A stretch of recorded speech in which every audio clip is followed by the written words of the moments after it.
Welcome, humans. How's it going? This one's a bit of a surprise because I've been having these brainworms lately, and watching the menu, which is the little topic of today, it actually helped me feel and validate a lot of what I was actually thinking about and seeing.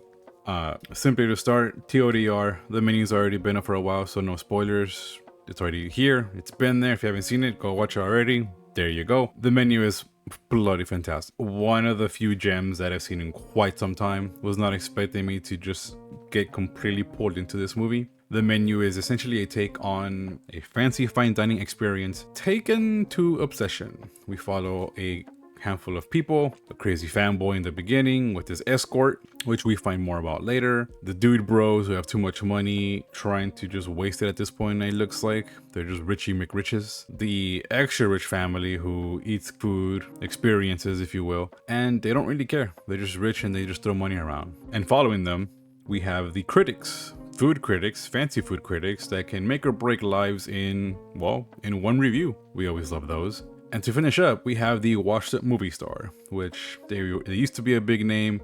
Now they just eat at these fancy spots for for what it looks like, just a name brand to pick up their names. So what's this all got to do in this movie? Well, Solwick, the chef, made this entire evening just for them because they're all the reasons why he's hated cooking, why his passion is gone, and why he's gonna kill everybody. It's pretty much a very dark turn, and it starts off super cool, very nice. You're like, ooh, that food looks amazing. And it takes a turn for the worse after somebody blows their brains up and shit hits the fan, if you will. Very cool film. I was not expecting it to be something like this. I was expecting a cool movie about food and its experiences. And we get a very deeper take on what's going on. Basically, Ratatouille if he went too extreme and obsessive. Now, by the end of the movie though, we get to see why. More things come to light. Secrets get unveiled, all that good stuff. And the one thing that I personally have to say about this movie is I actually felt for Solwick. The way he explains his dishes, the way he expresses his care, or the way he tells you that in one of his speeches is, do not eat tonight. That is a waste of food. You have to experience it, take your time with it, experience the texture, take in the food. Because if you just eat, you're gonna waste it. So, it's pretty much a fancy, pompous way of saying actually experience what you're eating and savor it. Because a lot of planning went to this, a lot of care went to this, and to some people, a lot of love, which, he's missing personally. And by the end of it, we get to see that come full circle with Margaret, the escort of the evening, who is not supposed to be there, kind of throws a wrench in Solwick's plans, but she talks to him straightforward and gets him to cook her a burger.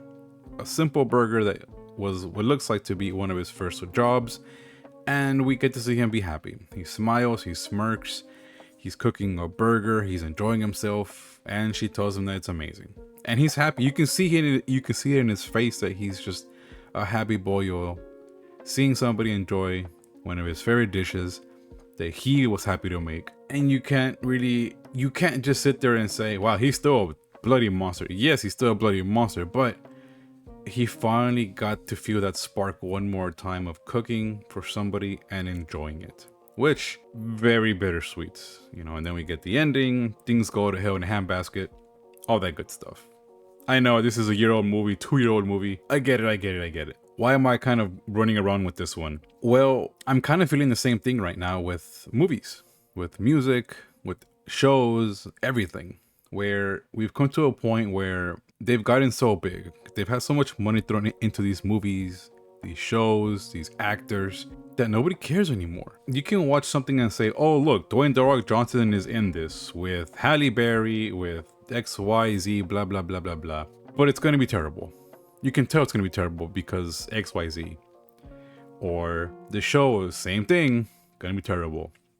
And when we get something that's good, we overanalyze it. We break it down. We go to the nth degree and hyperfixate on something and try to find a deeper meaning of a deeper meaning. All these things can just kind of destroy a culture. They can destroy something that was supposed to be just a simple experience and go, well, you've broken it down to its last script.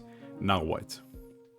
Maybe I'm just overtaking something too much, but I've been having these thoughts of why has it been like this, Is it because Disney started buying too many projects, too many names, and now they're just too big to fail and they just bring a slop? They make these movies that are supposed to be awesome, or they look awesome. Then we get the wool pulled before our eyes and it's a terrible woke movie, girl bossing too hard. Or is this remake the same thing? All these things that make you go, what the hell? Like, Disney, what are you doing? Paramount, what are you doing? Netflix, Apple, you name it. You can replace any of these words. And seeing the menu just take that to essentially the extreme. He killed all the people that represent his passion that is gone. Like, what's to say that'll happen to us? We critique things too hard. We analyze things too hard. We can't simply just enjoy a movie like, oh, look, the menu.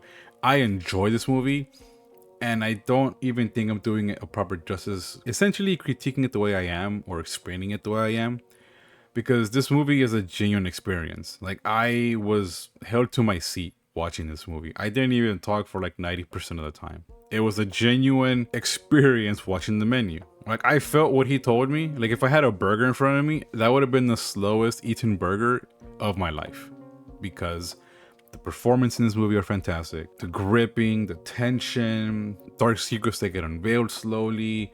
When he's talking stoic, when he's talking about why are you here, putting people essentially in the flames, like the fanboy, he makes him cook something and he can't cook something, you know, expressing that even though you're supposed to know everything, you can't cook for shit. So how dare you call yourself a fan of food when you can't even prepare something? All these things you can ask and all these things you can analyze. I think the menu hits it perfectly on the head. And this isn't saying I'm going to stop reviewing, by the way. I still enjoy watching movies, shows, animation, and giving my thoughts.